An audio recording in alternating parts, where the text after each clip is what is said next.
বাতিলে খাতায় যেতে চলেছেন বিজেপি সাংসদ প্রাক্তন বিচারপতি অভিজিৎ গঙ্গোপাধ্যায়। অভিজিৎ গঙ্গোপাধ্যায় যিনি তমলুক কেন্দ্র থেকে জিতে বিজেপির সাংসদ হয়েছিলেন, যাকে কিনা জিতিয়ে নিয়ে এসেছিলেন শুভেন্দু অধিকারী। দেখা যাচ্ছে যে তিনি যে ধরনের মন্তব্য করছেন আখেরে বিজেপিকেই বিড়ম্বনায় ফেলছেন। এই কিছুদিন আগেই তিনি একটি কথা বলেছেন। আমরা দেখেছিলাম যে গীতা পাঠে ব্রিগেডে যে জড়ো হয়েছিলেন মানুষজন, সেখানে একজন গরিব চিকেন প্যাটিস ওলাকে ধরে বেধড়ক মারধর করা হয় এবং এমনকি তার যে পুঁজি ছিল, যে তার যে বাক্সর মধ্যে যে চিকেন প্যাটিস ছিল, সেটাও ফেলে দেওয়া হয়।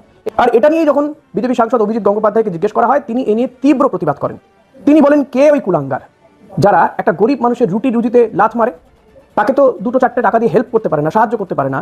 কে অধিকার দিয়েছে তার ওই ব্যবসাকে ধ্বংস করে দেওয়া বা নষ্ট করে দিতে? অভিজিৎ গঙ্গোপাধ্যায়ের এই মন্তব্যের পরে পরে কিন্তু বিজেপির একাংশ খুব ক্ষুব্ধ হয়ে পড়েন।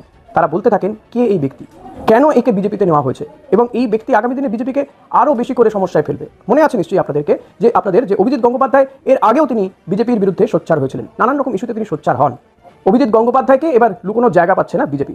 কেউ কেউ মনে করছেন যে শুভেন্দু অধিকারী এবার কোথায় লুকাবেন এই অভিজিৎ গঙ্গোপাধ্যায়কে। অনেক আশা ভরসা নিয়ে অভিজিৎ গঙ্গোপাধ্যায়কে তারা জিতিয়ে নিয়ে এসেছিলেন। মনে করেছিলেন শহুরে শিক্ষিত ভোটাররা অভিজিৎ গঙ্গোপাধ্যায়কে দেখে বিজেপিকে ভোট দেবেন ঝুলি উপর করে। কিন্তু আখেরে হয়তো বিপরীত হতে পারে। এবার এমন একটা আশঙ্কা হচ্ছে 26-এর নির্বাচনের আগে। তাই অভিজিৎ গঙ্গোপাধ্যায়কে কোথাও ব্রাত্য করে রাখা হচ্ছে।